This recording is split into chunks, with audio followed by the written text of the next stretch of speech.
Okay, hi friends. So ఈరోజు మంచి రుచికరమైన పాలకూర ఎట్లా తయారు చేయాలండి ఈరోజు మన ఈ వీడియోలో చూద్దామండి. సో పాలకూర జనరల్గా అందరూ చేస్తారు. సో ఇంకా స్పైసీగా మంచిగా టేస్ట్గా ఎలా చేయాలి, ఏ విధంగా చేయాలనేది మన ఈ ఛానల్లో చూద్దామండి. సో ముందుగా మనం కళాయి పెట్టుకొని స్టవ్ మీద సో మనకి క్వాంటిటీ సరిపడు ఆయిల్ అనేది యాడ్ చేసుకొని సో మనం పాలకూర మంచిగా కడుక్కొని శుభ్రం చేసుకొని సో చిన్న చిన్న ముక్కలుగా కట్ చేసుకొని పక్కన పెట్టుకోవాలండి. సో మనకి ఆయిల్ అనేది హీట్ ఎక్కుతుంది. సో దీంట్లో మనకు సరిపడు జీలకర్ర,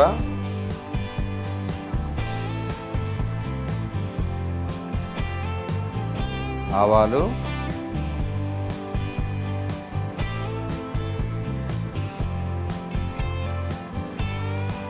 సో మిర్చి చిన్న చిన్నగా ముక్కలు అందులో వేసుకోవాలండి.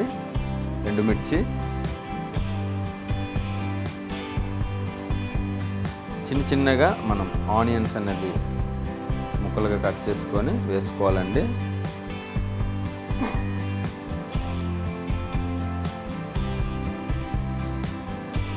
సో మన ఈ ఛానల్ని లైక్ చేయండి, షేర్ చేయండి, సబ్స్క్రైబ్ మాత్రం మర్చిపోవద్దండి.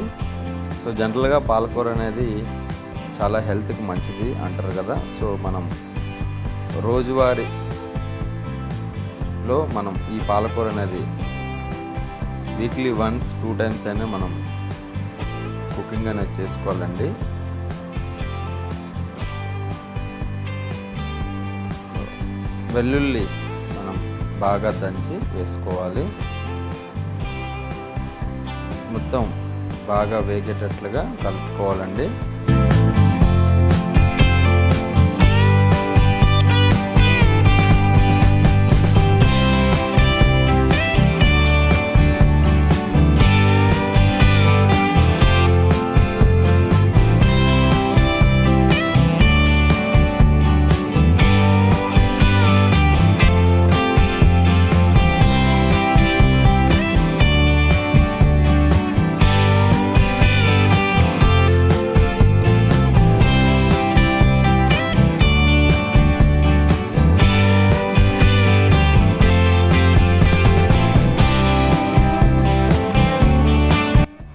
మనం కట్ చేసుకున్న ఈ పాలకూరని జాగ్రత్తగా వేసుకొని బాగా కలుపుకోవాలండి.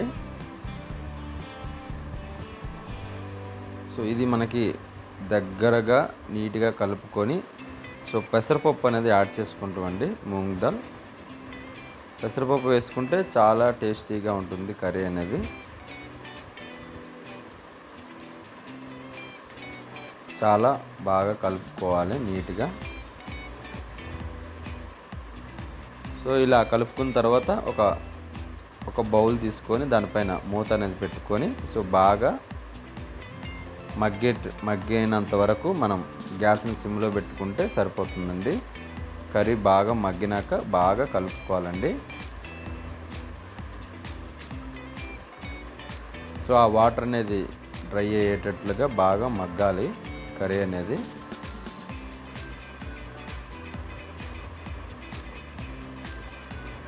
ఇంకొకసారి మనం మూత పెట్టుకొని మరొక 2-3 మినిట్స్ మనం వెయిట్ చేయాలండి.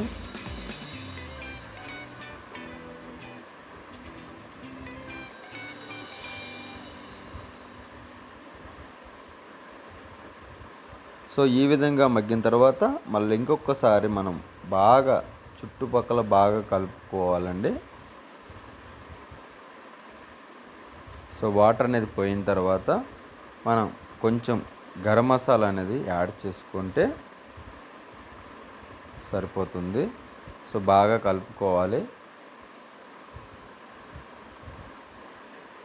సో ఈ విధంగా మనం పాలకూర కర్రీని హ్యాపీగా సో సులువుగా ఈజీగా రెడీ చేసుకోవచ్చండి. ఈ పాలకూర కర్రీని మనం చపాతీలో కానీ రైస్లో కానీ వేసుకొని తింటే చాలా బాగుంటుందండి. Thank you very much.